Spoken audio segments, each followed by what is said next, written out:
여러분 만나 뵙게 돼서 반갑습니다. 오늘 이 저녁에는 믿음이라는 주제를 가지고 말씀을 함께 나누려고 합니다. 저는 원래 이제 자연과학을 전공했는데 수학이 원래 전공이었는데 그래서 어렸을 때부터 이 과학에 굉장히 관심이 많았어요. 우리가 사는 이 세상을 보면 이 자연의 어떤 법칙들이 있죠. 우리가 잘 알고 있는 만유인력의 법칙부터 시작을 해서 우리가 익히 알고 있는 법칙들이 있습니다. 그래서 지금 제가 여기 스마트폰을 이렇게 한 손에 들고 있다가 놓으면 어떻게 될까요? 이게 놓으면 하늘로 올라갈 거라고 생각하시는 분은 아무도 없을 거예요. 그죠? 놓으면 다 떨어진다는 거 알죠? 왜 그렇죠? 경험상 떨어진다는 걸 알아요. 또 이것을 우리가 만유인력의 법칙이라고 부르지요. 자, 이렇듯이 우리가 살아가는 자연 세계에는 원리가 있습니다. 그런데 이 원리를 우리가 잘 알지 못하면 사실 세상을 살아가는 게 참 어렵습니다. 그래서 예를 들어서 만유인력의 법칙을 잘 몰라서 5층에서 뛰어내린다든지 그러면 당연히 죽든지 닥치겠지요. 또 한 5년쯤 된 그런 썩은 케이크를 막 주워 먹는다든지 그럼 당연히 탈이 나고 아프지 않겠습니까? 그것은 왜냐하면 케이크는 오래되면 거기에 이제 벌레가 끼게 되고 또 세균이 감염돼서 썩게 되겠죠. 이런 것이 이제 자연의 원리입니다. 그런데 이런 것을 우리가 알지 못하면 참 위험할 겁니다. 그래서 어린 아이들이 이런 사고들을 많이 당하지 않습니까? 부모가 좀 이제 방심한 사이에 높은 데서 떨어져서 다치기도 하고 또 기어다니면서 아무거나 주워 먹었다가 탈이 나기도 하고 그렇지요. 왜 그러냐면 배운 적이 없으니까 그렇습니다. 우리가 태어날 때부터 이 세상의 모든 원리와 법칙들을 다 알고 태어나는 게 아니지요. 배워야 됩니다. 배워야만 우리가 이 세상에서 정상적으로 살 수 있지요. 자, 여러분, 그런데 영적인 세계도 마찬가지입니다. 사실은 영적인 세계도 마찬가지라는 거예요. 왜냐하면 우리 하나님께서 두 세계를 다 창조하셨거든요. 보이는 세계와 보이지 않는 세계를 다 창조하셨습니다. 그래서 보이는 세계뿐만이 아니라 보이지 않는 세계에도 역시 원리가 있습니다. 왜? 보이는 세계를 창조하신 분이 보이지 않는 세계도 창조하셨거든요. 여러분, 그 같은 저자가 쓴 소설을 보면요, 그 안에 그 저자만의 필체가 묻어 있습니다. 그렇죠? 그래서 모르는 사람도 같은 저자가 쓴 그 책을 읽다 보면 이거 비슷한 얘기인데 어디서 봤지? 이 책이랑 같은 저자구나. 이렇게 알 수 있듯이 그 저자의 어떤 속성이라고 하는 것이 피조물 속에 이렇게 녹아 있죠.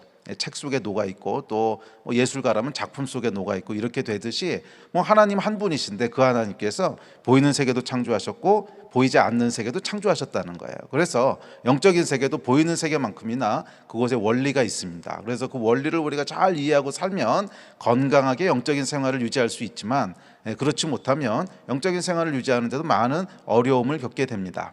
그리고 또 역시 태어날 때부터 알고 태어나는 것이 아니에요. 우리가 보이는 세계도 그렇잖아요. 태어날 때부터 아이들이 높은 데서 떨어지면 위험하다는 걸 알고 태어나는 것이 아니고 아무거나 주워 먹으면 안 된다는 걸 알고 태어나는 게 아니고 다 배워야 알게 되듯이 영적인 삶도 마찬가지입니다. 우리 영적인 삶도 배우지 않으면 태어날 때부터 알고 태어나는 것이 아니라는 거예요. 그래서 하나님께서 우리에게 무엇을 주셨습니까? 성경을 주셨습니다.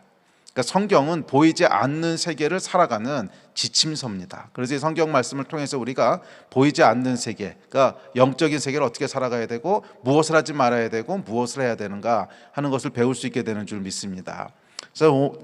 그래서 오늘은 이 영적인 세계에 대한 이야기를 좀 나누려고 하는데 영적인 세계를 살아감에 있어서 제일 중요한 것 두 가지만 얘기하라면 사실은 세 가지인데 그것은 믿음과 사랑과 소망입니다. 그래서 믿음, 소망, 사랑이라고 보통 우리가 흔히 얘기하는데 맞아요. 정말 그래요.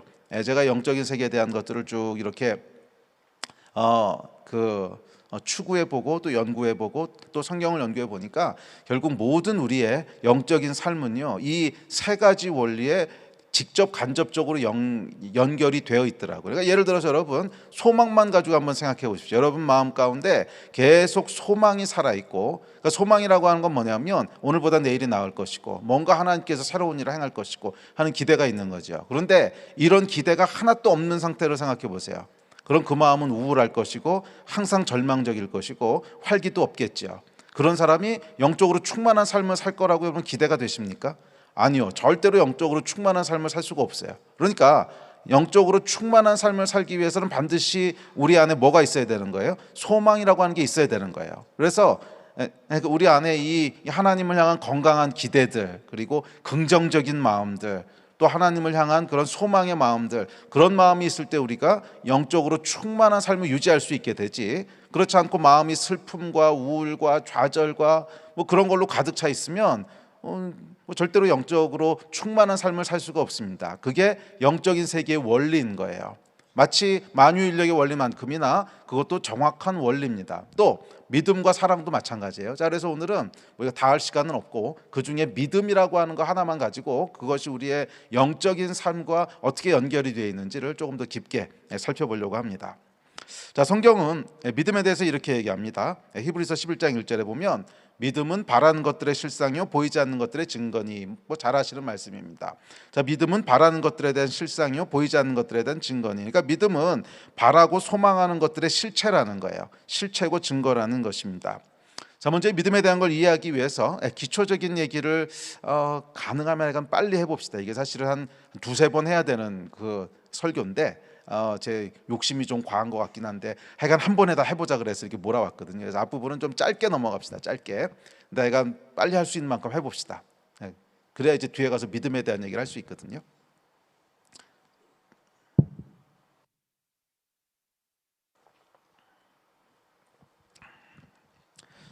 자, 고린도후서 4장 18절에 보면 이렇게 얘기합니다.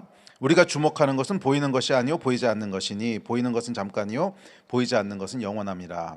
자, 하나님께서 두 세계를 만드셨다는 거예요. 보이는 세계와 보이지 않는 세계, 두 세계를 창조하셨다고 성경은 그렇게 얘기하고 있습니다. 그런데 이 두 세계 중에 어느 게 더 본질적인 거라는 거예요? 보이는 것은 잠깐이요 보이지 않는 것은 영원함이라 이렇게 얘기하고 있거든요. 그러니까 성경은 뭐라고 얘기하냐면 보이는 세계와 보이지 않는 세계를 하나님께서 창조하셨는데 보이는 세계보다도 사실은 보이지 않는 세계가 더 본질적인 세계라는 거예요. 그것은 영원하다는 거예요. 그러니까 보이는 세계는 잠깐 있다가 없어질 세계지만 보이지 않는 세계는 영원히 존재하는 세계라는 것입니다. 그래서 사실 인간은 이제 보이는 것이 전부라고 생각하고 보이는 것이 전부라고 느끼고 그렇게 살기 때문에 보이는 것이 더 진짜라고 생각하고 보이지 않는 것은 그냥 종교나 또는 윤리나 추상적인 어떤 것이라고 생각을 하는데 성경은 정반대로 얘기합니다. 보이는 것이 실제가 아니고 보이지 않는 것이 사실은 더 실제라는 거예요. 보이지 않는 것이 더 실제고 보이는 것은 그 보이지 않는 영적인 실제에 의해서 존재하게 되는 잠깐 동안 나타나는 어떤 거다, 이렇게 성경은 얘기하고 있습니다. 만약에 여러분 보이는 것이 전부라면 그럼 하나님은 어디 계세요? 그렇잖아요. 하나님은 안 보이시잖아요. 근데 성경은 뭐라 그랬냐면 하나님은 영이시니 이렇게 말씀하셨어요. 그래서 보이는 세계가 만약 전부고 보이지 않는 세계가 없다면 하나님도 없다는 거잖아요. 네, 그런데 하나님은 실존하시고 살아계신 분이시죠. 그 하나님이 어디 계십니까? 영이세요. 보이지 않는 영적인 세계에 계신 분이라고 얘기합니다. 그래서 보이는 세계는 보이지 않는 세계만큼이나 진짜예요. 우리의 믿음은 여기서부터 시작해야 됩니다. 크리스찬의 믿음은 또는 믿는 자들의 삶은 사실은 이 사실을 믿는 것부터 시작해야 돼요. 그래서 이 믿음에서 시작하지 않으면 우리의 믿음은 다 추상적이고 또 추상적이라고 하는 건 뭐냐면 실제적인 능력이 없다는 거예요. 추상적이고 또 실제적인 능력도 없고 그냥 종교 행위에 그치고 맙니다. 그래서 크리스천의 삶이 진짜로 능력 있는 삶이 되기를 원하신다면, 진짜가 되기 원하신다면 첫 번째 믿음은 뭐예요? 보이지 않는 세계가 존재한다는 거예요. 보이는 세계뿐만 아니라 보이지 않는 세계가 진짜라는 믿음에서부터 시작됩니다. 우리 하나님은 영이시고 그 하나님이 거기 계십니다. 자, 보이는 세계라고 하는 것은 우리가 익히 알고 있습니다. 지금 보이고 있는 물질 세계죠. 산이 있고 바다가 있고 고양이도 있고 곰도 있고 뭐 이런 것이 이제 보이는 세계고, 보이지 않는 세계는 뭐가 있어요? 그렇죠. 하나님이 계시고 그분의 보좌가 있으시고, 또 성경대로 하면 뭐가 있냐면 그룹들이 있고 스랍들이 있고 원수 마귀가 있고 천사가 있고 뭐 사탄이 있고 하는 그것이 이제 보이지 않는 세계다라고 성경이 얘기하고 있습니다. 자, 그런데 인간은 그럼 어떤 존재냐? 자, 인간은 어떤 존재냐면 이 두 세계에 다 속해 있는 존재다라고 하는 것이 성경의 말씀입니다. 자, 하나님께서 세상을 창조하실 때 한쪽에만 속하도록 만드셨어요. 그러니까 예를 들면 뭐 산이나 바다나 개나 고양이나 돼지 같은 것은 보이는 세계 속에서만 살아가도록 만드셨고, 반대로 천사라든지 마귀는 그 존재가 어디서부터 왔는지 성경에 명확히 기록되어 있지는 않지만 뭐 흔히들 타락한 천사라고 하는데 하여간 뭐가 됐든지 간에 그것도 거기 속하도록 만드셨고 그룹들이 있고 스랍들이 있고 이거는 보이지 않는 세계에 속하도록 만드셨어요. 그런데 사람만을 아주 독특하게 만드셨어요. 사람을 아주 독특하게 만드셨는데 창세기에 보면 뭐라 그러냐면 흙으로 사람을 만드시고 그 코에 하나님의 생기, 영을 불어넣으셨대요. 자, 무슨 말이냐면 흙이라고 하는 것은 보이는 자연 세계에 속해 있는 일부죠. 그래서 흙을 이루고 있는 원소들이 있습니다. 뭐 탄소 원소도 있고 수소 원소도 있고 뭐 그런 원소들이나 우리 몸을 이루고 있는 원소들이나 다 같은 원소들이에요. 예, 뭐 세상에 존재하는 원소가 몇 개 있죠? 뭐 100몇 개 되는데 하여간 그런 원소들로 흙이 구성되어 있고 자연 세계가 구성되어 있듯이 우리 몸도 똑같은 원소들로 구성되어 있죠. 그러니까 맞아요. 예, 정확히 성경 말씀대로 사람은 흙으로 그 육신을 만드셨어요. 그런데 그게 전부가 아니라 사람의 코에다 뭐를 불어넣으셨냐면 하나님의 생기, 즉 영을 불어넣으셨단 말이에요. 하나님의 영을 불어넣으셔서 생명이 되게 하셨습니다. Living Spirit, 살아있는 영이 되게 하셨어요. 자, 살아있는 영이라고 하는 표현이 참 재밌는 표현인데 창세기에 보면 그냥 영이면 영이지 살아있는 영이라고 하는 건 뭔가 그 말의 뜻은 뭐냐면 육신을 갖고 있는데 영이라는 거예요. 그런 존재는 사람밖에 없다는 거예요. 뭐 천사도 마귀도 없지요. 육신이라는 게 없고 그냥 영적인 존재인데 사람은 생명, living spirit, 이 땅에 살아있는 육체를 갖고 있는데 동시에 영적인 존재인 그런 존재를 창조하셨다는 거예요. 그래서 저와 여러분은 하나님의 형상대로 지음받은 영적인 존재입니다. 그런데 육신을 가지고 있어요. 그래서 두 세계에 다 낀 존재라는 거예요. 자, 두 세계에 낀 존재라고 하는 건 무슨 의미냐면 잘 따라오고 계시죠? 설교보다는 성경 공부 같은데 이게 조금 뒤에 가면 설교할게요. 하여간 이 기초가 있어야 되기 때문에 빨리 이 기초적인 걸 해봅시다. 자, 하여간 이 두 세계에 속했다라고 하는 건 무슨 말이냐면 저희가 보이는 세계에 속했다고 하는 건 뭐냐면 보이는 세계하고 소통을 할 수 있다는 뜻입니다. 그러니까 소통이란 표현은 꼭 말뿐만이 아니라 보이는 세계하고 약간 인터랙션을 할 수 있다는 거예요. 자, 예를 들면 제가 목이 말라요. 근데 여기 물이 있어요. 그럼 제가 손으로 이것을 붙잡고 물을 마실 수 있죠. 자, 이렇게 사람은 자기 생각을 통해서 보이는 세계의 물질을 잡을 수도 있고 물을 마실 수도 있고 강아지를 쓰다물 수도 있고 또 보이는 세계에 있는 다른 사람들과 얘기할 수도 있고 하여간 보이는 세계와 상호작용을 할 수 있단 말이에요. 그를 위해서 하나님이 뭘 주셨어요? 오감을 주셨어요. 보고 듣고 냄새 맡고 느끼고 하는 오감을 주셨다는. 그러니까 오감이 있다고 하는 건 뭐냐면 우리가 보이는 세계 속에 속해 있는 존재라는 뜻이에요. 보이는 세계 속에서 살아갈 수 있는 존재로 그 속에서 소통하면서 살아갈 수 있는 존재를 하나님 창조하셨다는 거예요. 자, 그렇다면 똑같은 말씀을 우리가 보이지 않는 세계에도 속해 있다 그랬어요. 그럼 무슨 뜻일까요? 그렇죠. 보이지 않는 세계 속에서도 오감은 아니지만 하여간 보이지 않는 세계 속에서도 살아갈 수 있도록 창조하셨다는 뜻 아니겠어요? 보이지 않는 세계하고도 소통할 수 있는 존재로 만드셨다는 거예요. 그래서 여러분 우리가 하나님의 존재를 인식할 수 있고 하나님께 기도할 수 있고 하나님과 소통할 수 있는 거예요. 잘 생각해 보세요. 사람 말고 다른 어떤 존재도 신의 존재를 인식하는 동물은 없어요. 사람 다음으로 똑똑하다고 하는 침팬지나 원숭이 같은 경우도 원숭이가 여러분 기도하는 거 본 적 있으세요? 원숭이가 하나님의 존재를 인식했다라고 하는 거 본 적이 이런 거 없어요. 그러니까 짐승은 아무리 똑똑해도 영적인 존재는 아니에요. 그래서 신의 존재, 하나님의 존재에 대해서 인식할 수도 없고 기도할 수도 없고 하나님의 뜻을 분별할 수도 없고 하나님의 음성을 들을 수도 없어요. 자, 그러나 사람은 다르다는 거예요. 사람은 하나님과 소통할 수 있는 존재예요. 저와 여러분은 하나님과 소통할 수 있는 존재예요. 저는 예배의 본질은 하나님과 소통하는 것이라고 믿습니다. 예배는 여러분 인간끼리 모여서 어떤 종교 행위를 하는 것이 아니에요. 모든 예배의 본질은 뭐냐면 살아계신 하나님을 대면하는 거예요.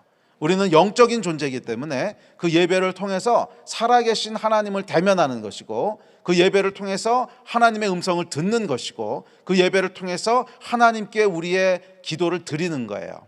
그것이 여러분 예배인 줄 믿습니다.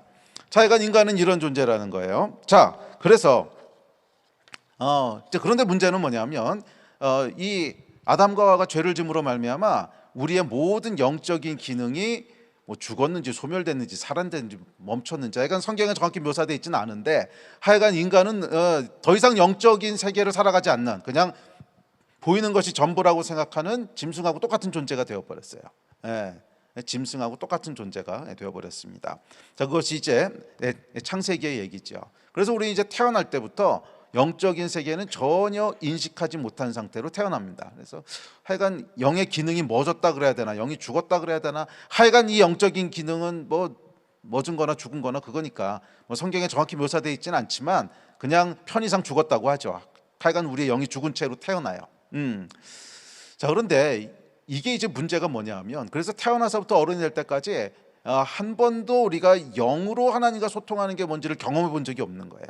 그리고 영적인 세계가 뭔지에 대한 감각도 없고. 제가 미국에서 이제 공부할 때 저희 과에 그 태어나서부터 장님인 친구가 한 명 있었어요. 날 때부터 장님이었어요. 미국 학생인데 날 때부터 장님인 친구가 있었는데 이제 저하고 같이 이제 오피스를 썼는데, 이 친구의 문제는 뭐냐면 당연히 색깔을 구분을 못하죠. 뭐 장님인데 색깔을 구분하겠습니까? 당연히 빨간색, 노란색 구분 못해요. 그런데 색깔을 구분 못하는 게 문제가 아니고 색이 뭐라고 하는 개념 자체가 없어요. 그렇죠. 태어날 때부터 한 번도 본 적이 없으니까 색이 뭐라고 하는 개념 자체가 없어요. 그래서 이 친구한테 빨간색이 뭐라고 하는 걸 설명하는 것은 불가능하다는 걸 제가 알았어요. 빨간색이 뭐라고 하는 거를, 이게 색을 본 적이 있는 사람이면 빨간색은 뭐냐면 사과 있지, 사과, 그걸 빨간색이라고 하는 거야, 이렇게 가르쳐 주면 되는데 태어나서부터 한 번도 색이라고 하는 걸 본 적이 없어요. 장님이에요. 그러니까 이런 사람한테 빨간색이 뭔지를 어떻게 설명할지 한번 생각해 보세요. 불가능하더라고요. 영이 죽은 채로 태어난 인간이 마치 이와 같아요. 한 번도 영적인 소통이라는 걸 해본 적이 없는 사람한테 영적으로 산다는 게 뭔지를 이걸 설명한다고 하는 건 사실은 불가능해요. 그러니까 그런 상태로 인간이 태어난다는 거예요. 자, 그런데 약간 우리가 이제 예수 그리스도를 믿고 거듭나는 순간 무슨 일이 벌어지냐면 하나님의 영, 성령께서 우리 안에 내주하시게 된다고 얘기합니다. 그러니까 로마서에 보면 누구든지 그리스도의 영이 없으면 그리스도의 사람이 아니다 그랬거든요. 그러니까 우리가 거듭나는 순간 하나님의 영이신 성령께서 우리 안에 내주하세요. 그러면서 뭐가 일어나냐면 한 번도 사용해 본 적이 없는 죄로 인하여 죽었던 우리의 영이 성령님으로 말미암아 다시 살아나게 되는 거예요. 그래서 그때부터 우리가 뭘 하게 되냐면 영적인 존재로 다시 살아가기 시작하는 거예요. 그래서 하나님이 어떤 분이신지를 믿게 되고 인식하게 되고, 또 하나님의 말씀을 듣게 되고, 또 하나님께 우리의 기도를 드리게 되고 예배하게 되고 하는, 그래서 사실은 성령이 임하실 때부터 우리가 이제 어린아이처럼 하나씩 하나씩 배워가는 거예요. 어린아이가 응애하고 태어나면 사실은 보이는 세계 속에서도 뭐가 뭔지 전혀 모릅니다. 본다는 게 뭔지도 모르고 듣는다는 게 뭔지도 모르고, 그렇다 우리가 이제 아이가 조금 커다가 이렇게 눈 마주치면 막 그때부터 와, 눈 마주쳤다, 눈 마주쳤다. 아이 키워보신 분들은 다 아시죠? 그러니까 그게 뭐냐면 아이가 처음으로 이게 본다는 게 뭔지를 인식하는 순간이래요. 그러니까 그때까지는 눈에 초점이 안 맞거든요. 그러니까 뭔가 정보는 들어오겠지만 그게 뭔지에 대한 개념 자체가 없는 거예요, 아이가. 그러다 이제 한참 시간이 지나고 나면 이게 보이는 거구나 하는 걸 조금씩 배우게 되죠. 그러니까 이 영적으로도 마찬가지인 거예요. 우리가 처음에 성령께서 들어오신 것은 갓 태어난 것하고 비슷합니다. 그래서 이 하나님의 말씀을 듣는다는 게 뭔지, 또 영적으로 소통한다는 게 뭔지, 영적인 세계를 살아간다는 게 뭔지 전혀 개념이 없어요.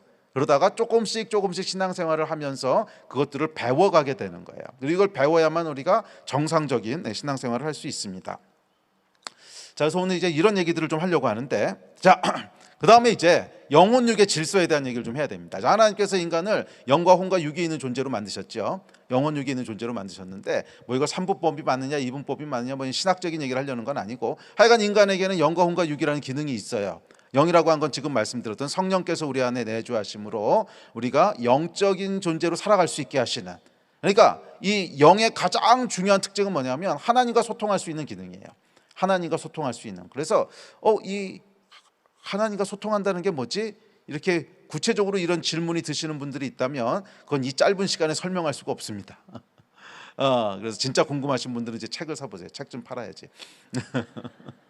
네, 근데 하여간 그건 이제 여러분들이 사실은 조금씩 경험을 통해서 아이가 자라가면서 세상을 배우듯이 그렇게 배워나가야 되는 부분인데, 하여간 영이라고 하는 거의 기본적인 속성은 뭐냐면 하나님과 소통하는 기능입니다. 자, 두 번째로 이제 육이 있습니다. 육은 우리가 알고 있는 몸뚱이가 이제 육이죠. 그럼 혼은 뭐냐? 혼도 사실은 육의 일부분인데 우리 뇌에서 일어나는 작용을 그냥 혼이라고 부르는 겁니다. 그래서 사실은 인간은 두세 개에 낀 존재라고 했죠. 그래서 성경에 보면 사람을 영혼육이라고 부르기도 하고, 또 바울서신 로마서 같은 데 보면 영과 육이라고 부르기도 하고, 둘로 나누기도 하고, 셋으로 나누기도 하고 그러거든요. 그래서 사실은 뭐 둘로 나누는 게 좀 맞다고 믿습니다. 둘이라고 하는 건 뭐냐면, 보이지 않는 세계에서 작동하는 영적인 기능이 있는가 하면 보이는 세계 살아가는 육체가 있다는 거예요. 그리고 이 육체의 기능 중에 뇌에서 일어나는 특별한 활동이 있죠. 그것을 뭐 옛날 사람들은 뇌에서 일어나는 특별한 활동이라고 하는 걸 지금처럼 이해하는 게 아니니까 그런 내적인 것을 어떤 또 다른 기능이라고 생각을 한 거예요. 그래서 그것은 주로 지정의의 기능을 얘기하는데, 뭐 생각하고 느끼고 판단하고 하는 기능이라고 얘기를 하는데, 사실은 그 기능은 어디 속한 기능이냐면 주로 우리 뇌에서 일어나는 전기 호르몬 작용을 얘기합니다.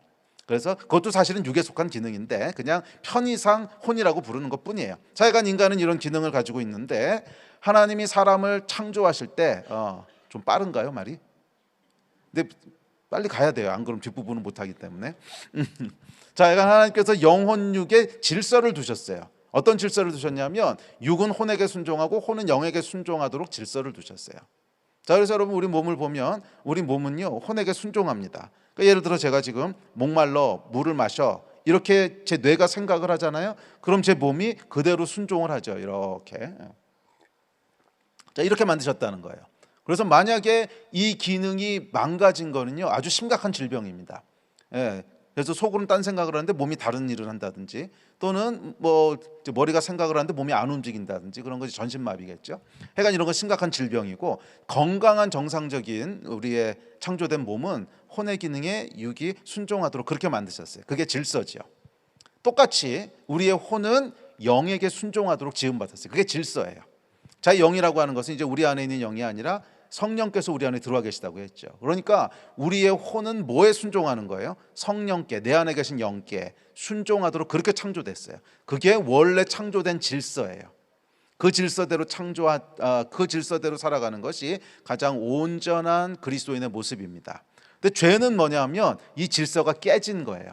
이 질서가 깨진 거예요. 뭐 제가 한 얘기가 아니고 중세의 유명한 신학자였던 토마스 아퀴나스가 한 얘기인데, 하여간 죄는 뭐냐면 영혼육의 질서가 깨진 것이 죄라는 거예요. 그래서 혼이 영혼에 대해서 반기를 듭니다. 영에 대해서 반기를 들어요. 아무리 하나님이 성령께서 이렇게 말씀하셔도 나는 내가 원하는 대로 할 거야. 이게 여러분 죄의 시작이잖아요. 질서가 깨진 거죠. 혼이 이제 반기를 든 겁니다. 그러다 보니까 육도 혼에 대해서 반기를 들기 시작합니다. 그래서 절제가 안 되는 거죠. 절제가 안 되는 거죠. 여러분, 이 타락의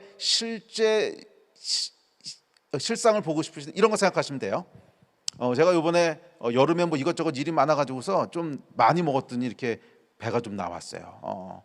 그래가지고 이게 영 불편해요. 이렇게 배가 나오면 안 되는데 영 불편해서 이제 제 혼이 결단을 합니다. 다이어트를 할 거야. 뺄 거야. 혼이 굳은 결단을 했어요. 그런데 왜 밤마다 라면은 먹는 걸까? 여러분, 이거 좀 잘 생각해 보면 이상하지 않으세요? 이거 잘 생각해 보면, 그러면 다이어트 하겠다는 나가 난가, 라면을 먹고 있는 나가 난가? 도대체 내가 진짜 원하는 건 뭔가요? 여러분, 잘 생각해 보면 굉장히 헷갈리는 일입니다. 그러니까 이게 뭐냐면 죄의 결과거든요. 분명히 내 혼은 뭘 결정했어요? 그렇지, 안 먹겠다고 결정을 했어요. 그런데 내 육은 뭐예요? 먹겠다고 아우성을 치는 거예요. 그래서 혼의 결정을 거스르고 내 육의 욕구를 이루는 거죠. 이게 이제 타락이라는 거예요. 타락. 죄의 아주 적나라한 모습인데, 그래서 여러분, 성령의 열매 중에 뭐가 있어요? 절제가 있잖아요. 절제. 그러니까 성령의 열매 중에 절제가 있단 말이에요. 그래서 진짜로 하나님의 완전히 창조하신 질서대로 살아가는 사람은 결국 절제할 수 있어요. 우리 혼의 생각대로 육체가 잘 순종하는 삶을 산다는 거예요. 자, 우리가 이 다음에 부활체를 입었을 때는 정말 완전한 질서 가운데 있게 될 줄로 믿습니다. 아멘. 자, 하여간 이제 그게 깨진 게 이제 그 죄입니다. 질서가 깨진 거죠. 그래서 육은 혼의 생각을 거스르고 또 혼은 영의 생각을 거스릅니다. 자, 그래서 이 구원이라고 하는 것은 뭐냐면, 구원이라고 하는 것은 영혼육의 질서가 회복되는 거예요. 이게 아퀴나스가 한 얘기인데, 영혼육의 질서가 회복되는 거예요. 그래서 우리의 혼이 성령께 온전히 순복하고, 그런 것 가운데 우리의 육이, 즉 우리의 삶이 질서를 잡아가는, 우리 혼의 생각대로 잘 질서 있게 되는 이런 것이 이제 구원받은 자들의 모습이라는 거예요. 자, 그런데 문제는 여러분 이게 잘 되시냐는 거예요. 이게 잘 안 되시죠. 예, 맞아요. 뭐 저도 잘 안 돼요. 예. 응? 아니 이게 잘 되면 제가 어저께 라면을 왜 먹었겠어요? 예. 뭐 육체가 혼에게도 순복을 잘 안 하고 제 혼의 생각도 마찬가지로 영에게 순복이 잘 안 돼요. 예. 뭐 그러니까 맨날 넘어지고 죄짓고 이렇게 되는 거 아니겠습니까? 자, 이게 잘 안 되죠. 자, 그렇다면 왜 안 될까? 안 되는 이유가 있습니다. 안 되는 이유는 뭐냐면 영이 약해서 그런 거예요. 예, 여러분들이 거듭나셨으면 당연히 영이 있겠죠. 성령께서 우리 안에 계시니까. 하지만 영이 약하다는 거예요. 자, 이게 무슨 말이냐면 이런 겁니다. 자, 집안에도 여러분 아빠가 있고 엄마가 있고 자녀들이 있는데 그 집안의 헤게모니를 누가 쥐고 있는 얘기 좀 다르죠. 예? 그러니까 예를 들어서 그 집안의 중요한 결정들을 다 누가 하느냐. 그래서 어떤 집은 아빠가 하는 집도 있고 어떤 집은 엄마가 하는 집도 있고 어떤 집은 애들에게 쩔쩔매는 집도 있고 뭐 이렇죠. 자, 그렇듯이 우리 몸에서도 누가 헤게모니를 잡고 있냐는 거예요.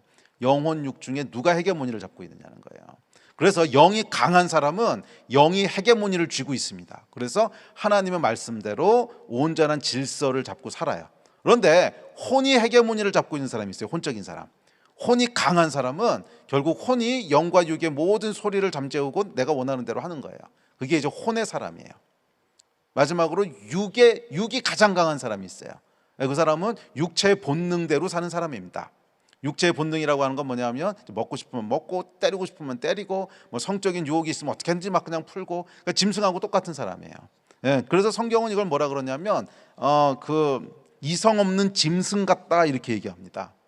베드로전서에 보면 베드로 후서군요. 네. 그러나 이 사람들은 본래 잡혀 죽기 위한 이성 없는 짐승 같아서, 그러니까 이게 그냥 본능에 따라서 육체의 본능에 따라 산 사람이라는 거예요. 이게 육이 강한 사람이에요. 근데 아마 여기는 아마 이런 육에 속한 사람은 없을 거예요. 그러니까 이런 사람은 주로 어디가 있냐면 주로 감옥에다가 있습니다. 그렇죠. 이게 본능대로 사는데 뭐 정상적인 사회생활이 되겠습니까? 그러니까 세상에서도 짐승 같은 놈 이렇게 손가락질 받고 주로 다 감옥에 가 있거나 사고 쳤기 때문에 교회 안에서는 거의 제가 본 적은 없어요. 그러니까 교회 안에는 사실은 두 종류의 사람이 있어요. 혼이 강한 사람과 영이 강한 사람. 그래서 혼의 사람과 영의 사람이 있는 거예요. 그런데 사실은 혼의 사람이 훨씬 많아요. 네, 교회 안에 보면 혼의 사람이 훨씬 많아요. 자, 혼에 속한 사람이라고 하는 건 뭐냐면 내 생각이 강한 거예요. 내 자아가 강하고 내 생각이 강하고. 그래서 혼에 속한 사람은 끊임없이 뭐를 물어보냐면 내게 이익이 되는 게 뭐지? 나를 즐겁게 할 것이 뭐지? 나를 만족시킬 것이 뭐지? 계속 그거를 추구하는 사람이에요. 그리고 사실은 우리 대부분이 여기서부터 시작했어요. 뭐 태어나서부터 오랫동안 이 죄 가운데 살았잖아요.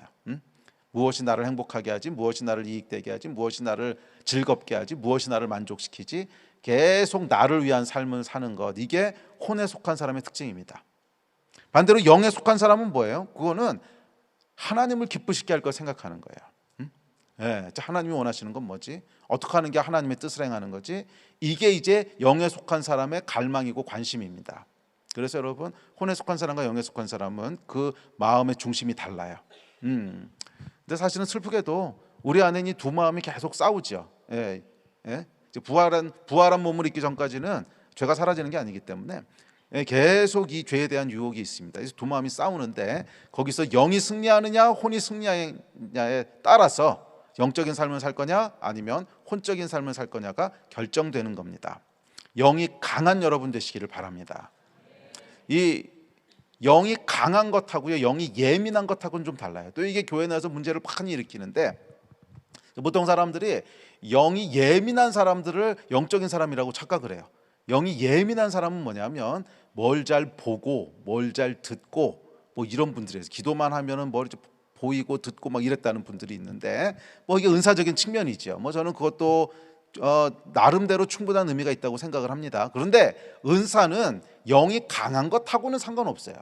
그러니까 예를 들어서 구약시대 사울 왕 같은 경우는 하나님께서 버리셨는데도 예언을 막 하죠. 하나님이 버리셨는데도 사울 왕이 예언한단 말이에요. 그러니까 이것은 영적인 것하고는 상관없는 거예요. 그냥 하나님께서 선물로 그때그때 필요해서 주신 건데, 그것을 영이 강한 것하고 혼돈을 하는 거예요. 그건 여러분 영이 강한 게 아니라 영이 예민한 겁니다. 영이 강하다고 하는 건 뭐냐면 성령님께 순종할 수 있는 게 영이 강한 거예요. 영이 강하다고 하는 것은 영이 내 삶을 지배하고 있다는 뜻이거든요. 그러니까 영이 강한 사람은 어떤 사람이냐면 하나님의 말씀에 순종하는 사람이에요. 그 사람이 영이 강한 사람이에요. 영이 예민한 게 아니고. 여러분 피부가 강한 것하고 피부가 예민한 건 다르죠. 피부가 예민한 건 뭐라 그러냐면 아토피라고 부르는 거거든요. 영이 예민한 건 여러분 미안하지만 아토피 같은 거거든요. 그러니까 이건 영적인 게 아니에요. 그거는 영적인 거하고는 상관없어요. 그래서 여러분 사실은 무당들도요, 신접한 무당들 보면 얼마나 귀신 같은데요. 영이 예민한 사람들이거든요. 영이 예민한 사람은 사실은 예수 믿지 않으면 보통 무당됩니다. 그냥 태어날 때부터 이렇게 예민한 거예요. 그냥 태어날 때부터 우리 피부가 예민해서 아토피 되는 사람이 있듯이 영도 예민한 사람이 있는 거예요. 그거는 영적인 것하고는 상관없어요. 그냥 영이 예민한 것뿐이에요. 뭐 죄는 아닙니다. 영이 예민한 거니까. 예, 그냥 태어났길 그렇게 태어난 거지. 그런데 영이 강하다고 하는 건 뭐냐면 우리의 영이 우리의 혼이 영의 지배를 받는 거예요. 아멘. 말씀에 순종하는 거예요. 그게 영이 강한 거예요. 예, 영이 강한 사람들 되시기를 주의 이름으로 축원합니다. 자, 그렇다면 이제 거의 다 봤어요. 어떻게 하면 영이 강해질 수 있는가? 육이 강해지는 것하고 비슷합니다. 육이 강해지려면 어떻게 해야 돼요? 잘 먹고 운동해야죠. 그래서 이 자연 세계의 법칙을 잘 이해하고 그것에 순응해서 살아야 몸이 건강하겠죠. 그렇지 않고 상한 음식을 먹는다든지 운동도 안 하고 막 계속 게으르게 있다든지 그러면 육이 약해지듯이 영도 마찬가지예요. 영적인 원리를 계속 따라서 살아야 돼요. 그럴 때 영이 강해질 수 있어요. 자, 그럼 영적인 원리가 뭔가? 그 얘기가 아까 말씀드렸듯이 믿음으로 사는 것이고, 또 이웃을 사랑하는 것이고, 또 소망을 잃지 않는 것이고, 이거를 계속 해야 된다는 거예요. 좀 더운데 제가 이거 좀 벗어도 될까요? 입이가 좀 덥네요. 죄송합니다.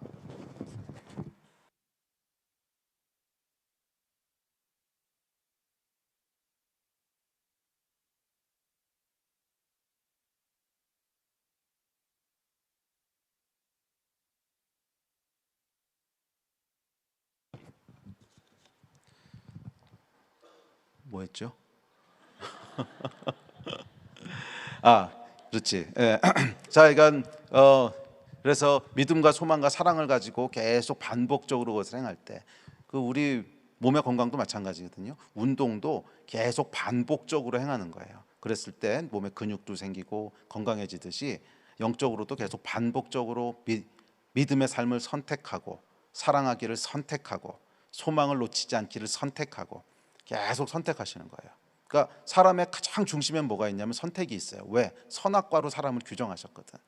그러니까 선악과로 사람을 인간이 뭐라고 하는 걸 규정하셨다는 건 무슨 뜻이냐면 선택하는 것이 인간의 가장 핵심적인 인간 되게 하는 요소라는 거예요. 그래서 우리의 육신도 영도 이 선택을 통해서 계속 건강해지는 겁니다. 믿음으로 살기를 선택하고, 사랑하기를 선택하고, 소망을 놓지 않기를 선택하고, 계속 선택하는 거예요. 그것을 힘들어도 선택하고 또 선택하고 또 선택하고, 그럴 때 몸이 강건해지는 겁니다. 아멘. 그래서 오늘은 그 중에서 믿음에 대한 얘기 한두 가지만 하고 함께 기도하려고 합니다. 자, 그렇다면 이제 믿음으로 산다는 게 뭔가? 자, 두 종류의 믿음을 이제 말씀드리려고 하는데, 첫 번째는 산을 옮기는 믿음입니다. 저 오늘 읽으셨던 본문에 보면 예수께서 뭐라 그러셨냐면 너희 안에 겨자씨만한 믿음이 있어도 산을 옮길 수 있다는 거예요. 자, 믿음의 본질은 뭐냐면 산을 옮기는 것인데, 산을 옮긴다고 하는 건 뭐냐면 에베소서에 보면 이 얘기부터 합시다. 제가 2013년도에 이제 안식년을 가지면서 이스라엘에서 이제 안식년을 한 3개월 정도 있었던 적이 있어요. 근데 이제 그때 있으면서 크리스찬인데 랍비였다가 크리스찬이 된 이제 유대인이 있었는데 그분하고 약간 같이 한 3개월 정도를 지냈던 적이 있어요. 그래서 어제 안에 이제 궁금한 것들이 많았어요. 유대인들은 성경을 어떻게 보는지, 히브리적인 해석은 어떤 건지 궁금한 게 많아가지고서 하여간 3개월을 매일 아침 만나가지고 그 사람한테 제가 이것도 물어보고 저것도 물어보고 귀찮게 했어요. 그 랍비를. 그러면서 제가 여러 가지 것들을 배운 게 있는데 그 중에 가장 인상적이었던 게 뭐냐면 유대인들의 이제 세계관이었는데 유대인들은 세계를 어떻게 생각하는가 이렇게 들어보니까 유대인들은 보이는 세계가 보이지 않는 세계의 그림자라고 생각하더라고요. 보이는 세계가 보이지 않는 세계의 그림자라고 생각해요. 그래서 히브리서에 보면 이 하늘에 있는 것들의 모형이다 이렇게 얘기하거든요. 하늘에 있는 것들의 모형이다. 그러니까 이 땅에 있는 것들은 하늘에 있는 것들의 모형이라는 거예요. 그래서 이것을 그림자라고 생각을 합니다. 그림자라고 생각을 해요. 자, 그래서 여러분 산을 옮기려면 어떻게 해야 되냐면 지금 이렇게 보시면 여기 제 그림자가 이렇게 있거든요. 그림자가 있습니다. 이 그림자를 옮기려면 어떻게 해야 될까요? 그림자하고 아무리 씨름하셔봐야 소용이 없습니다. 이 그림자하고 아무리 씨름을 해봐야 그림자 옮길 수 있는 사람 아무도 없고, 그럼 뭘 해야 돼요? 제 본체를 옮겨야죠. 제 본체를 이렇게 밀면 그림자는 그냥 따라오는 거죠. 이게 원리라는 거예요. 산을 옮기는 거 여러분 사실은 불가능합니다.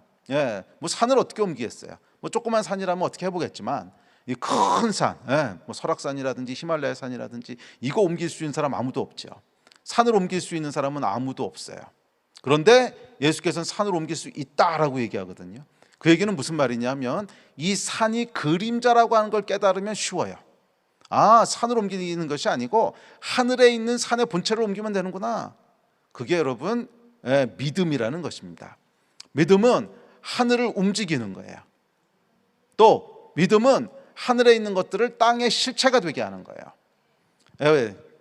저희가 인생을 살다 보면 산을 만날 때가 있습니다. 산이라고 하는 건 뭐냐면 어려움이죠. 넘어갈 수 없는 것들, 역경들, 뭐 여러 가지 산들을 만나면서 여러분 여기까지 오지 않으셨습니까? 뭐 재정적인 그런 뭐 산을 만난 적도 있고 또 질병의 산을 만나기도 하고 하여간 여러 가지 산들을 우리가 인생에서 만나게 됩니다. 그러면 사람들은 불가능하다고 얘기해요. 은행에서는 안 된다 그러고 병원에서는 안 된다 그러고 하여간 옮길 수 없는 산들을 인생에서 맞닥뜨리게 됩니다. 그런데 하나님 뭐라 그러시냐면 예수께서는 산을 옮길 수 있다라는 거예요. 그림자하고 씨름에서는 아니요, 해답이 안 나와요. 그런데 기도로 우리가 하늘에 있는 본체를 옮기면 여기 산은 옮겨질 수 있다는 거예요. 그게 여러분 믿음인 줄 믿습니다. 그러니까 믿음은 뭐냐면 보이는 세계와 보이지 않는 세계를 연결하는 통로예요. 그래서 하늘에 있는 것들을 이 땅에서 실체가 되게 하는 것이 믿음이에요. 믿음이라고 하는 건 이게 파면 파볼수록 신비해요. 저는 제가 처음에 대학교 1학년 때 예수님을 믿었는데 처음 신앙생활할 때는 믿음이라고 하는 것이 그냥 제가 어떤 몇 가지 사실에 동의하는 걸 그냥 믿음이라고 생각을 했어요. 그렇지, 하나님 계시지. 그렇지, 예수가 하나님이시지. 예수가 우리를 위해 죽으셨지. 그다음에 죽은 다음에 천국과 지옥이 있을 거지. 뭐 이런 몇 가지 교리들을 동의하는 것을 믿음이라고 생각을 했어요. 맞습니다. 그게 믿음은 믿음입니다. 그런데 신앙생활을 해보면 해볼수록 믿음은 파면 팔수록 더 모르겠어요.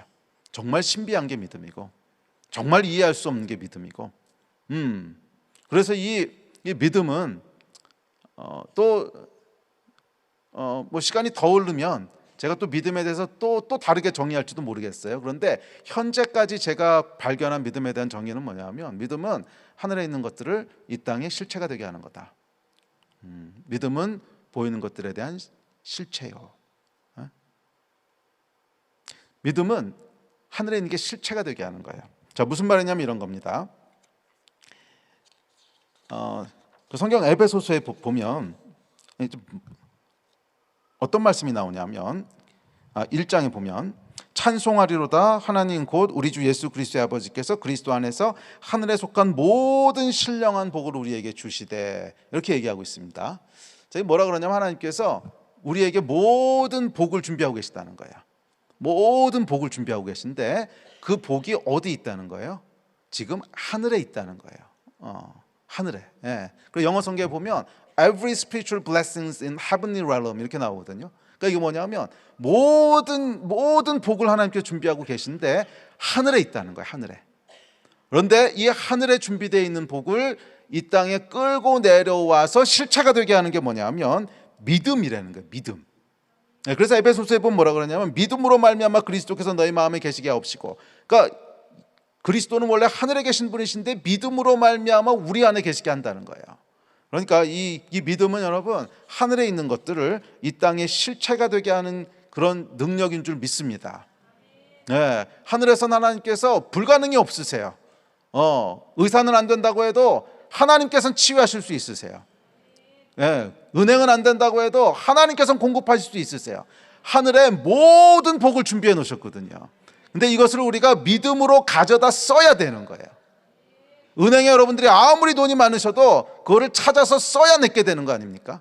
마찬가지로 하늘에 아무리 많은 복을 하나님이 저장해 두셨어도 그것을 우리가 믿음으로 가져다 써야 되는 거예요. 그게 믿음이에요. 그래서 이제 성경 야고보서에 보면 뭐라 그러냐면 믿음으로 기도하라 그랬거든요. 믿음으로 기도하라 그랬어요. 오직 믿음으로 구하고 조금도 의심하지 말라. 의심하는 자는 마치 바람에 밀려 요동하는 바닷물결 같으니 이런 사람은 무엇인지 주께 얻기를 생각하지 말라. 그러니까 성경이 뭐라 그러냐면 주께서 지금 주시려고 하늘에 준비하고 계신데 믿음으로 가져다 쓰라는 거예요. 믿음으로 그것을 가져와서 실체가 되게 하라는 거예요. 그래서 이 믿음으로 구하지 않으면 아무것도 받지 못한다는 거예요. 그러니까 믿음은 뭐예요? 하늘에 주시려고 준비해 놓으신 것들을 이 땅으로 끌고 오는 게 믿음이지요. 하늘의 것을 이 땅에서 실체가 되게 하는 게 믿음이에요. 이렇게 얘기를 해도 계속 추상적으로만 생각하시는 것 같아서 제가 간증을 안 할게요. 들으면 약간 당황스러울 수도 있는 간증인데 한 10년도 훨씬 더 된 얘기인데 저희 교회는 이제 대학생 교회로 원래 시작을 했습니다. 대학생들이 많이 나오는데 이제 경희대 옆에서 바로 이제 교회를 개척해서 올해까지 23년 됐는데 뭐 지금은 어른들도 많이 계신데 그 대학생 하나가 이제 저희 교회를 나왔어요. 나왔는데 이 대학생이 굉장히 어렵게 학교를 다니고 있었어요. 이제 아버님 일찍 돌아가시고 또 어머님도 이제 사고가 나서 이제 아파서 누워 계시고 돈 버는 사람이 없으니까 등록금이 없어가지고 한 학기 등록하고 한 학기는 이제 휴학하고 이제 돈 벌고 또 한 학기 등록하고 뭐 이러고 이제 아주 어렵게 학교를 다니고 있었는데 하루는 이 녀석이 이제 등록을 해가지고 학교를 다니는데 정말 돈이 한 푼도 없는 거예요. 돈이 한 푼도 없어요. 그래서 학생회관에 가서 기도를 했습니다. 하나님, 점심시간인데 돈이 한 푼도 없고 점심을 사 먹어야 되는데 배는 고픈데 돈도 없고 내일 수업을 들으려면 준비물도 사야 되는데 돈이 한 푼도 없습니다. 주님 5천 원만 좀 주십시오. 그렇게 기도를 한 거예요.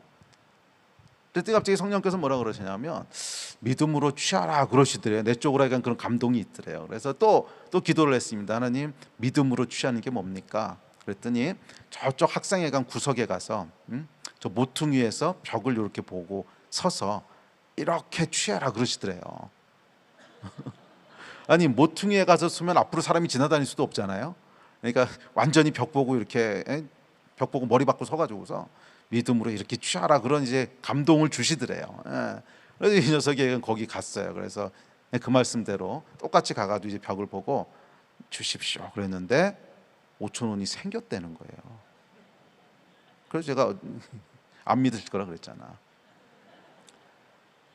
사람도 아무도 없고 사람이 있어도 지나다닐 수 있는 게 아니죠.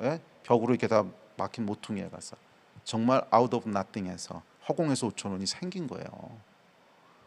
그래가지고 어느 날 저희 대학부 전도사가 저한테 와가지고 목사님 진짜 별일이 다 있습니다.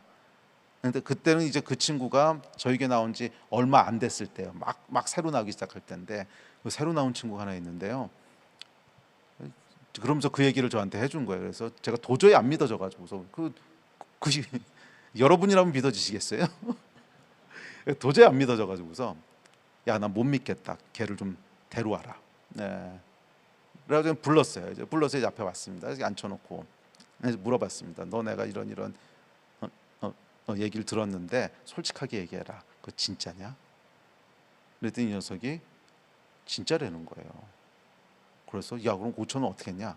그랬더니 3천 원은 밥 사 먹고 2천 원은 준비물을 샀대요. 그래서 야, 그런 건 코팅을 해둬야지. 그게 어떤 돈인데 그걸 쓰냐? 그러고 돌려보냈어요. 돌려보내고 나서 사실은 그 사건이 저의 신학을 다 무너뜨리기 시작했습니다. 제 안에 있던, 저는 아주 보수적인 데서 신앙생활을 했거든요. 뭐 이런 뭐 성령의 역사, 은사, 방언 이런 거 하나도 인정하지 않는 아주 보수적인 데서 이렇게 커온 이제 사람이고 제 신학도 그렇고. 근데 이게 제가 알고 있던 모든 신학이 무너지는 소리가 들리는 거예요. 와르르 와르르 무너지는 거예요. 그러면서 보이지 않는 세계라고 하는 것은 추상적인 걸 얘기하는 게 아니구나. 실제구나, 실제. 우리가 하나님의 나라를 너무 고상하게 믿고 어렵게 믿는구나. 너무 어렵게 믿는구나. 왜냐하면 경험을 못 해봤으니까 자꾸 복잡하게 얘기하는 거구나. 자꾸. 너희가 정령 살리라. 그러면 살리시는구나 이렇게 믿어야 되는데 그게 이제 믿어지지가 않으니까 자꾸 이상하게 뭐 우리의 영혼의 해방이 어떻고 무슨 소망이 어떻고 막 이상하게 해석하듯이. 이제 제가 그런 적도 있거든요. 이제 목회를 시작하고 나서 이제 아침에 콰이트 타임을 했습니다. 근데 콰이트 타임을 했는데 사도행전에 보면 3장인가 4장인가에 그 성전 비문에 거지 일으키는 장면이 있잖아요. 이제 베드로와 요한이 지나가다가 성전 비문의 거지를 보고 은과 금은 내게 없지만 내게 있는 것 곧 나사렛 예수 그리스도 이런 명은 일어나 걸으라. 그랬더니 일어나 걷잖아요. 그날 아침에 그 아침을 이제 묵상했어요. 매일 성경 가지고 묵상하다가. 그럼 제가 이제 목회 막 시작했을 때니까 막 이제 제 안에서 열정이 올라오면서 그래 나도 오늘 영적인 안진뱅이를 일으켜야지 딱 그러고 하루를 시작했습니다. 근데 여러분 중요한 게 하나 있는 거 아십니까? 분명히 성경에서는 안진뱅이를 일으켰는데 해석할 땐 영적인이라고 하는 말을 슬쩍 껴넣어요. 왜? 안진뱅이는 안 일어날 거라고 생각하는 거예요. 안진뱅이는 못 일으킬 거라고 생각하는 거예요. 그러니까 이미 우리 안에는 패배의식이 있는 거예요. 그래서 성경을 자꾸 복잡하게 만드는 거예요. 아니 여러분 성경은 그렇게 복잡한 게 아니고 그냥 일어나리라 그럼 일어난다는 뜻이고 살리리라 그럼 살린다는 뜻이고 그런 뜻이거든요. 굉장히 심플한 건데. 그래서 제가 그날 이제 그렇게 적용을 하고는 그날도 이제 하루 일과를 마치고 그때 제가 이제 대학에서 교수로 함께 있을 때였는데 하여간 교수로 이제 일을 마치고 그날 강의를 다 마치고 학교에서 끝나서 이제 집으로 돌아오고 있었는데 육교를 하나 건너가는데 거기 보니까 안진뱅이가 거지가 한 명 있는 거예요. 근데 옆에 보니까 이 목발이 같이 있는 거예요. 안진뱅인 거지. 그러면서 제 안에 한번 해봐. 한번 해봐. 그게 될 리가 있냐? 저는 굉장히 보수적인 데서 자랐다 그랬잖아요. 그게 될 리가 있냐? 그래도 뭐 성경에서 했는데 뭐 안 되면 미안합니다. 그러면 되는 거지 뭐. 그러면서 그 앞에까지 갔어요. 가가지고서는 딱 그 얘기를 하려고 그러는데 딱 말이 막혀서 안 나오더라고요. 은과 금이 너무 많은 거야. 주머니 보니까 5만 원짜리도 있고 만 원짜리도 있고. 은과 금이라고 하는 게 그 당시 돈이었잖아요. 그러니까 이 거짓말인 거예요. 은과 금이 없다는 게. 그래서 정말로 이렇게 만 원짜리 하나 빼서 이렇게 드리면서 식사라도 하십시오. 그러고 돌아왔어요. 근데 돌아서는데 진짜 이렇게 망치로 쾅 얻어맞는 것 같았어요. 성령께서 뭐라 그러시냐면 너한테 왜 사도행전적인 역사가 안 일어나는 줄 아느냐? 사도행전적으로 살지 않잖아. 딱 이러시는 거예요. 그게 저는요 제 목회의 약간 거의 시작이었어요. 그러면 정말 사도행전적으로 살면 그럼 사도행전 같은 역사가 일어나는 건가? 그거 실험해 보고 싶은 거였어요. 그래서 지난 23년 동안의 실험이었고 그 실험의 결과는 아직 만족스럽진 않지만 예스라는 거예요. 성경은 여러분 그대로 사실이에요. 그대로. 자꾸 비비 꼬는 거는 경험 못 해봤으니까 비비 꼬는 거고 성경은 그대로 사실이에요. 아멘. 자여간 이 믿음이라고 하는 건 뭐냐면 산을 옮기는 거예요. 이미 하나님께서는 보이지 않지만 in heavenly realm 하늘에 이미 every spiritual blessings 모든 신령한 복들을 다 준비하고 그것을 우리가 가져다 쓸 수 있느냐 없느냐 하는 것은 저와 여러분의 믿음에 달린 거예요. 믿음으로 하늘의 것들을 취하는 여러분 되시기를 바랍니다. 아멘. 믿음으로 하늘의 것들을 실체로 만드신 여러분 되시기를 주의 이름으로 축원합니다. 자, 믿음의 두 번째 속성입니다. 요거까지만 하고 우리 기도합시다. 자, 그런데 두 번째 믿음은 첫 번째 믿음이 산을 옮기는 믿음이라면 두 번째 믿음은 광야의 믿음입니다. 광야의 믿음이라고 하는 건 뭐냐면 이 기도할 때마다 여러분 근데 이게 잘 되세요? 기도할 때마다 그것이 정말 기도한 대로 이루어지고 기도 응답받고 이렇게 되세요? 이게 안 될 때가 있잖아요. 사실 안 될 때가 있는 게 아니고 안 될 때가 더 많잖아요. 내가 어느 날 이렇게 앉아가지고서 타율을 계산해 보니까 1할이 안 되더라고. 한 10개 기도한 것 중에 하나 정도나 그 기도한 대로 응답되고 나머지 9개는 열심히 기도해도 안 되는 게 더 많더라고요. 여러분은 어떠세요? 저보다 타율이 높으세요?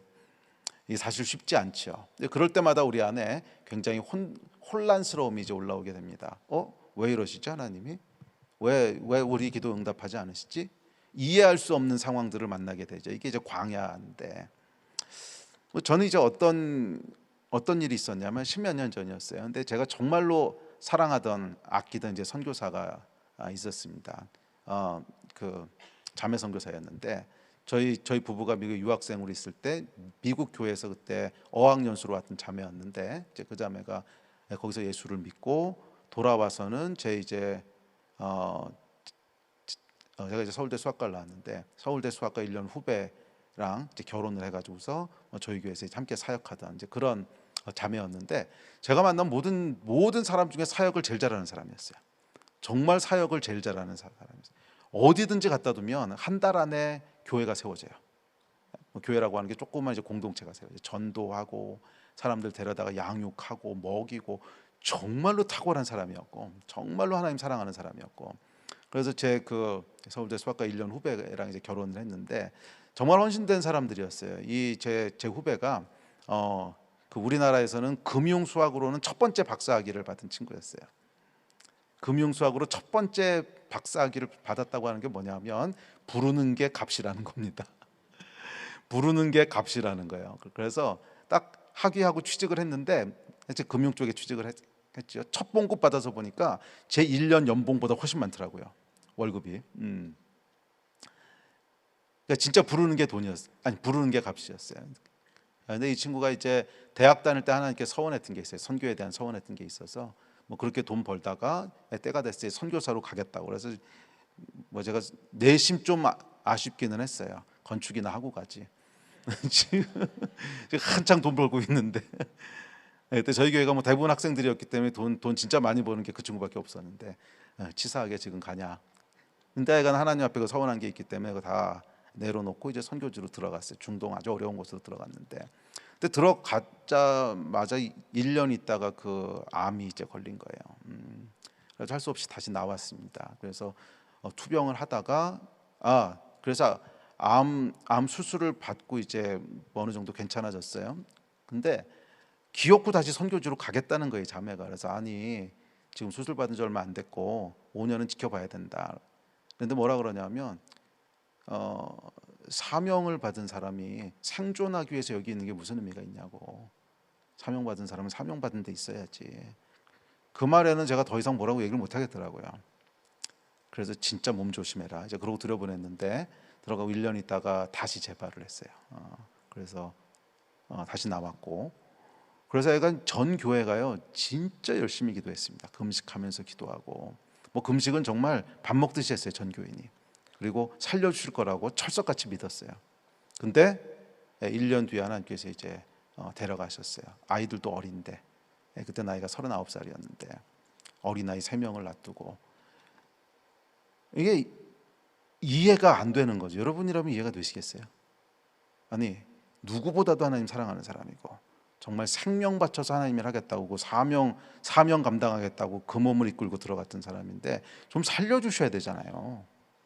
기도하는데 왜 안 들어주시지? 제가 약간 굉장히 힘들었어요. 그러니까 첫 번째로는 그 교인들한테 뭐라고 설명해야 될지를 모르겠는 거예요. 기도합시다. 기도하면 하나님께서 응답하십니다. 그러고 쭉 끌고 왔는데 막상 서천하시고 나니까 이걸 뭐라고 설명해야 될지도 모르겠고 근데 교인들한테 설명하는 건 둘째치고 저도 소화가 안 되고 제가 사실은 굉장히 긍정적인 사람인데 거의 한 1년 이상을 이런 게 우울증이겠구나 이런 게 우울증이겠구나 한 번도 생각 못 해봤다. 그러니까 그렇게 어려운 시간을 보냈어요. 그리고도 결국 이해는 못했어요. 하나님 왜 그러시는지. 여러분들 이런 일들이 있지 않으세요? 인생 살다 보면 도저히 하나님이 이해가 안 되는 왜 이런 일을 행하시는지 왜 이렇게 하시는지 이건 뭐 죄도 아니잖아요. 뭐 그 자매가 죄를 져서 그런 것도 죄가 뭡니까? 사실은 누구보다도 하나님 사랑했던 사람이고 누구보다도 헌신되어 있던 사람이고 그 부와 그 성공과 명예 다 내려놓고 하나님 일 일하겠다고 해서 선교지로 들어갔던 사람인데 하나님 그런 사람을 안 살려주면 누구 살려주시겠다는 거지? 이해가 안 되는 거죠. 네. 그래서 저도 사실 오랫동안 이해를 못했어요. 오랫동안 이해를 못했는데 이제 나중에 하나님께서 몇 가지를 그 사건을 겪으면서 몇 가지를 가르쳐 주셨어요. 근데 그게 뭐냐면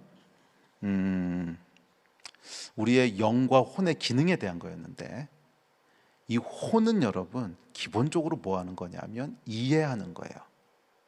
그리고 영은 믿는 거예요. 그러니까 혼의 기능은 이해하는 거고 영의 기능은 믿는 거예요. 혼의 기능이 이해한다는 건 뭐냐면 이 혼이라고 하는 건 보이는 세상에 속한 우리 뇌 기능이라 그랬죠. 뇌 기능은 계속 이해를 해야 돼요. 이해를 해야만 우리가 보이는 세상을 안전하게 살 수 있죠. 그렇죠? 아, 높은 데서 떨어지면 다치는구나. 아, 썩은 음식은 먹으면 안 되는구나. 계속 이해를 해야 되는 거예요. 그래야만 살 수가 있어요. 그래서 혼의 기능은 뭐냐면 이해하는 거예요. 그래서 혼은 계속 뭐를 물어보냐면 왜라고 하는 걸 물어봐요. 왜? Why? 계속 왜를 물어봅니다. 그런데 영은 기능이 달라요. 영은 이해하는 게 영의 주된 기능이 아니에요. 영의 주된 기능은 뭐냐면 믿는 거예요. 하나님을 믿는 거예요. 믿는다고 하는 건 신뢰한다는 거예요. 잘 생각해 보십시오. 만약에 여러분 우리는 여러분 기본적으로 하나님을 다 이해할 수가 없어요. 왜? 우린 피조물이고 하나님 창조주신데 어떻게 하나님을 다 이해하겠어요? 만약에 내가 하나님을 다 이해할 수 있다면 그건 그 하나님이 나를 만드신 게 아니고 내가 창조한 신이겠죠. 내가 머릿속에서 만들어낸 신이겠지. 하나님이 나를 창조하셨다는 건 적어도 하나님이 나보다 크시다는 건데 그럼 이만한 하나님 안에 내가 이렇게 있다는 건데 그럼 난 요만큼은 이해할 수 있지만 그 나머지는 이해할 수 없다는 뜻이거든요. 다 이해할 수 있다면 내가 이만하고 그 안에 하나님이 요만큼 있으시다는 건데 그러면 내가 하나님을 창조한 거지 하나님이 나를 창조하셨겠냐고요. 자, 그러니까 여러분 사실은 하나님이 나를 창조하셨고 그 창조주가 진짜라면 이해할 수 없는 부분이 반드시 있어야 돼요. 만약에 우리가 다 이해할 수 있다면 그건 나를 만드신 하나님이 아니에요. 그래서 인간은 존재적으로 하나님에 대해서 이해할 수 없는 부분이 있어야만 돼요. 왜? 하나님은 과거, 현재, 미래를 다 아시는 분이신데 우리는 그렇지 않잖아요. 무엇이 좋은 것이고 무엇이 나쁜 것인지 모르잖아요. 그래서 우리는 이해할 수 없는 부분이 반드시 있어요. 그래서 하나님께서 뭐라 그러셨냐면 지혜에 있어서는 이 세상이 자기 지혜로 하나님을 알지 못함으로 하나님께서 전도에 미련한 것으로 믿는 자들을 구원하시기를 기뻐하셨도다. 우리의 지혜로 하나님을 다 이해할 수 없으니까 전도는 뭐예요? 하나님 믿으세요 하는 믿음에 대한 거죠. 이 믿음으로 하나님 그냥 구원하신다는 거예요. 어차피 다 이해할 수 없다는 거예요. 그래서 하나님이 그러시는 거예요. 그러니까 이게 뭘 생각하시면 좀 도움이 되냐면 아이 키우실 때 말이에요. 어린아이한테 다 설명해 줄 수 있습니까? 설명 안 되는 게 많죠. 아이가 예를 들어서 사탕 달라고 막 조릅니다. 그러면 이제 엄마 아빠가 안 돼 이빨 아야 이빨 썩어. 그러면 아이는 이해가 안 되죠. 아니 이 맛있는 걸 먹는데 이빨이 왜 썩어? 이빨 썩는다는 게 뭐야? 그러면 이제 부모가 얘한테 더 이상 설명이 안 되죠. 뭐 좀 크면 설명이 되겠지만 뭐 2살 3살 되는 애한테 어떻게 설명하겠어요? 그러니까 그냥 아빠 믿어. 그거 먹으면 나중에 후회해. 뭐 이렇게 하는 수밖에 없잖아요. 여러분 부모와 아이의 간격이 클까요? 하나님과 인간의 간격이 클까요? 하나님과 인간의 간격이 훨씬 더 크지요. 그러니까 하나님이 우리에게 다 이해시키는 건 불가능하다는 거예요. 그래서 하나님 뭐라 그러셨냐면 그냥 믿어. Trust me. 나를 그냥 믿어. 나는 좋으신 아버지야. 나는 선한 하나님이야. 너희를 축복하는 하나님이야. 그러니까 믿어. 이게 믿음이라는 거예요. 그래서 여러분 우리 영의 주된 기능은 뭐냐 하면 믿는 거예요. 영적인 건 뭡니까? 믿음으로 사는 게 영적인 거예요. 진짜 영적인 게 뭡니까? 하나님의 말씀을 믿는 거예요. 그게 영적인 거예요. 영의 기능이기 때문에 그래요. 그래서 우리의 삶을 보면 여러분 이 믿음이 언제 발휘되냐 하면 이해할 수 없는 일 앞에서 믿음이 발휘되기 시작해요. 이해가 다 되는 건 믿을 필요가 없어요. 이해하면 되는데 뭐라 믿어요? 그렇지 않습니까? 이해가 다 되면 믿을 필요가 없어요. 그냥 이해하면 돼요. 믿음은 언제 발동되냐면 이해할 수 없을 때 비로소 믿음이 발동되는 거예요. 이해가 안 되네. 그 순간에 어떻게 할 거냐는 거예요. 이게 뭐지? 설명도 안 되고 이해도 안 돼. 그 순간에 내가 하나님을 믿을 것인지 아니면 원망할 것인지 이거를 선택하는 거예요. 이게 믿음이에요. 그래서 여러분, 믿음은 언제 발휘됩니까? 이해할 수 없는 상황 앞에서 비로소 믿음이 발동되기 시작하는 거예요. 자, 그래서 여러분, 이해할 수 없는 상황 앞에 딱 섰을 때 왜 그렇지? 왜 이런 일이 벌어지지? 왜를 계속 얘기하면 뭐가 움직이겠어요? 우리의 혼이 움직이는 거죠. 그러니까 왜를 계속 묻는 순간 우리는 우리의 혼을 강화시키고 있는 거예요. 그럼 그 결과 뭐가 돼요? 혼의 사람이 돼요. 혼의 사람은 뭐라 그랬어요? 영의 사람하고 반대예요. 내 몸을 주관하는 게 혼이에요. 당연히 영적으로는 멀어지게 됩니다. 그래서 계속 왜를 물어보면 그 끝에 가면 뭐가 있냐면 영적인 침체만 있어요. 그게 제가 경험했던 거예요. 왜 이러셨지? 왜 우리 기도를 안 들어주셨지? 왜 이렇게 신실한 하나님의 사람을 하나님이 데려가셨지? 대답이 없어요. 해답을 찾을 수도 없어요. 왜라고 물어보면 물어볼수록 계속 마음은 어두워져 가고 계속 영적으로는 침체되어 가고 그래서 1년 지나고 나니까 진짜 우울증 걸리겠더라고. 그 끝은 여러분 왜라고 물어보면 다 똑같습니다. 어떤 상황이든지 여러분들이 이해할 수 없는 상황 앞에 딱 섰을 때 왜를 물어보는 건 미련한 짓입니다. 왜라고 물어보는 것은 결국 끝에 가보면 영적인 침체밖에 안 남아요. 왜? 혼을 강화시켰으니까. 그러면 그 순간에 뭘 해야 되는 거예요? 믿어야 되는 거예요. 내가 이해할 수는 없지만 믿을 수는 있습니다. 내가 이해할 수는 없지만 그래도 하나님은 선하십니다. 내가 다 이해할 수는 없지만 그래도 하나님은 실수가 없으십니다. 그래도 하나님은 완전하십니다. 이거를 믿는 거예요. 그랬을 때 비로소 뭐가 움직여요? 우리의 영이 움직이기 시작하는 거예요. 영이 움직이기 시작하는 거예요. 이렇게 한 번, 두 번, 세 번 선택하고 또 선택하고 또 선택할 때 우리가 영적인 사람이 되어가는 줄 믿습니다. 이 위에 하나님께서 영적인 권위를 부으시는 거예요. 영적인 권위는 여러분 아무 때나 주어지는 게 아니에요. 영적인 성장도 마찬가지고. 제가 목회를 하면서 보니까 저를 봐도 그렇고 사람들을 봐도 그렇고 영적인 성장은 저희 교회에서는 제가 우스갯소리를 부르는데 사람이 죽을 만큼 힘들지 않으면 영적으로 성장 안 한다고. 사람은 편한 상황에서는 혼으로 살지요. 절대 영으로 살지 않아요. 언제 영으로 살게 되느냐? 진짜 어려운 상황 앞에 딱 섰을 때만 영으로 살게 돼요. 왜? 믿음으로 살아야 되니까. 이해가 안 되니까. 설명도 안 되니까. 해답도 없으니까. 거기서부터 믿음으로 살기 시작하거든요. 그래서 모든 영적 성장은 언제 일어나냐 하면 이해할 수 없는 상황을 지나갈 때, 광야를 통과할 때 거기서만 영적 성장이 일어나요. 그 나머지는 그냥 우리의 지식이 커가는 건데 지식은 교만하게 한다 그랬어요. 지식은 교만하게 한다 그랬어요. 정말 우리의 영성이 커가는 것은 이해할 수 없는 상황 앞에 선 줄 믿습니다. 아멘. 그리고 비슷한 일이 또 일어났어요. 이야기만 하고 우리 기도합시다. 비슷한 일이 또 일어났는데 작년이었어요. 제가 또 아주 사랑하던 선교사가 있었는데 이 선교사는 남자 선교사였어요. 근데 대학교 1학년 때 저희 교회에 와서 이제 예수님을 믿고 헌신해서 신학교를 가고 또 선교사가 되고 그랬던 친구였어요. 근데 잠깐 안식년으로 나왔다 들어가려고 이제 건강 검진을 했는데 직장암 말기라는 이제 그걸 이제 알게 됐습니다. 그래서 이제 투병을 하고 정말 열심히 또 기도했어요. 전 교회가 금식하면서 정말 열심히 기도했는데 결국 하나님께서 데려가셨어요. 그것도 나이가 39살이었고 작년이었어요. 작년. 이런 사건을 몇 번 이렇게 겪고 나니까 하여간 그 사건도 제가 이해할 수는 없죠. 왜 그러셨는지, 왜 이렇게 젊은 진짜 헌신되어 있는 하나님의 사람을 하나님이 데려가시는지 그것도 이해할 수는 없었어요. 그런데 하나님께서 요번에는 좀 다르게 말씀하셨어요. 지난 십몇 년 동안 하나님께서 제 안에 더 많은 영적인 성장을 이루게 하셨다고 저는 생각을 하는데, 요번엔 하나님이 다르게 말씀하셨어요. 성준아, 이해할 수는 없지만 믿을 수는 있지.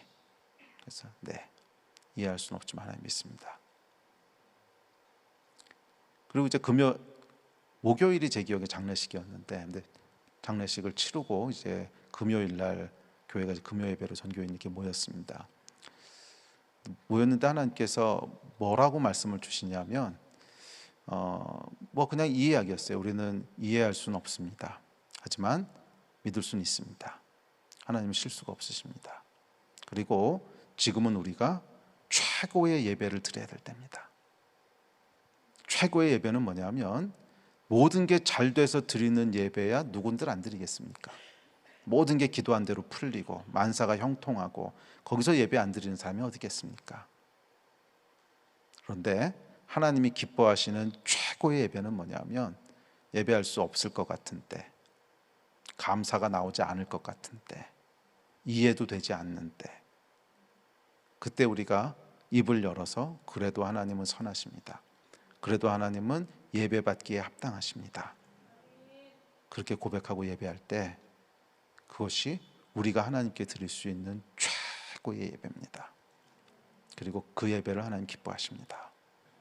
그리고 정말 놀랍게도 그 예배에 정말 하나님께서 강권적으로 임하셨어요. 저는 아직도 그 예배가 잊혀지지 않는데 전 교인이 다 하나님 앞에 울면서 회개하고 감사하고, 그리고 진짜 놀라웠던 건 뭐냐면 교회가 전혀 침체되지 않았다는 거예요.